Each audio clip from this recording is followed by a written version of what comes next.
বেনারস সিরিজের সেকেন্ড পার্টটা স্টার্ট করা হোক বেনারসের গলি থেকে। সকালবেলা পৌঁছে দুপুরবেলা অন্নপূর্ণা মন্দির, তারপরে বেনারসি শাড়ি দেখতে যাওয়া, সব কিছু নিয়ে ধকল তো ছিলই। দুপুরবেলা একটু রেস্ট, আর বিকেলবেলা আমরা আবার বেরিয়ে পড়েছি। আর এখন ডেস্টিনেশন গঙ্গার ঘাট।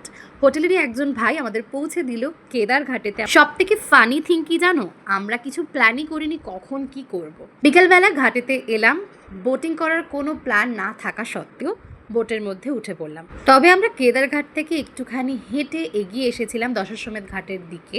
সেখান থেকে 100 টাকা জন প্রতি এই শেয়ারিং বোট আমরা নিয়ে নিয়েছিলাম। সন্ধে হব আর প্রতিটা ঘাট সেজে উঠছে আরতির জন্য। অসম্ভব সুন্দর ভিউ, আর এইটা দেখতেই বোধহয় আমরা সকলে বেনারস চাই। ইনস্টাগ্রামের রিলগুলো কিভাবে আমাদের রিয়েল লাইফে চলে আসে সেটা আমরা বুঝতেই পারি না। তবে একটা কথা সত্যি, মহাদেব স্বয়ং না ডাকলে এইটা দেখা সৌভাগ্য বোধহয় কারোর হয় না।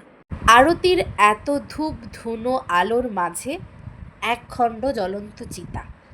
জীবন আর মৃত্যু কতটা সাবলীল না। জীবনের নতুন একটা শুরু এই সন্ধ্যাটা থেকেই হোক।